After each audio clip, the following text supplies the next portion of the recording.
मेरे हाथ में कुछ किताबें हैं और इसका एक अजीब सा कोइंसिडेंट है जो मैं कल रात से सोच रही हूँ कि क्या है ये। दरअसल 22 दिसंबर को याद होगा, 22 दिसंबर 2023 को इमरोज़ चले गए, अमृता इमरोज़।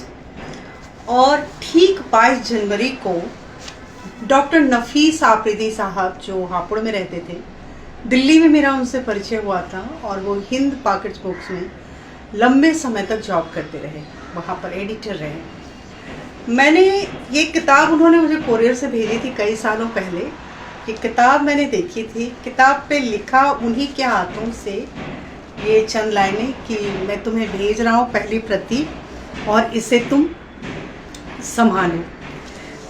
कल जब मैंने सोशल मीडिया पर उनका जाने की खबर सुनी तो ये किताब मैंने लाइब्रेरी, अपनी जो बुक सेल्फ है, उसे ढूंढ कर निकाली और मैंने पन्ने पलटे। जब 2-4 पन्ने पलटे तो फिर मैंने देखा कि ये किताब उन्होंने मुझे समर्पित की है और ये मुझे पता नहीं था।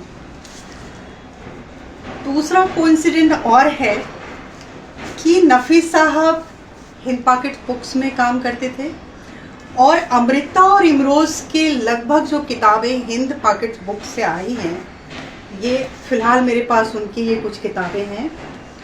वैसे तो इनकी 100 से अधिक किताबें हैं। तो ये किताबें नफीस साहब ने एडिट की थी, यानी उनके कार्यकाल में इन किताबों का संपादन हुआ था और रीपब्लिश हुआ था, पुनः प्रकाशित हुआ था। और इसे आप लोग क्या मानेंगे, नियति, कोइंसिडेंट या क्या कह लें, कि 1 महीने पहले यानी 22 दिसंबर को इमरोज़ गए और 1 महीने बाद, ठीक 1 महीने बाद 22 जनवरी की रात को डॉक्टर नफीस आफरीदी गए।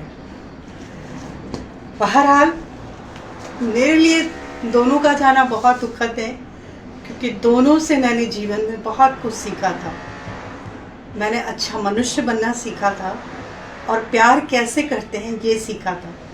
जिस तरह से इमरोज़ ने अमृता के साथ बिना शादी के, बिना किसी ऑफिशियल रिश्ते के, जो समाज में एक नाम दिया जाता है, बंधन दी जाती है, रिश्ता निभाया, उसी तरह डॉक्टर नफीस आफरीदी ने, जो उनकी बेगम थी अफरोज़, शादी की थी लेकिन कई बंधनों को तोड़कर और उनको निभाने के लिए, उस रिश्ते को निभाने के लिए अपनी पैतृक संपत्ति जो अरबों और खरबों की थी उसे लात मार दिया था और बहुत ही आम जिंदगी, कहना चाहिए कि गरीबी की हालत में वो अपनी ज़िंदगी गुजार रहे थे। इतने पढ़े लिखे होने के बावजूद उन्होंने अपने कई दोस्तों की मदद की, लेखन में, प्रूफ रीडिंग में, एडिटिंग में, लेकिन कभी किसी से कुछ मांगा नहीं, कभी किसी से कुछ कहा नहीं।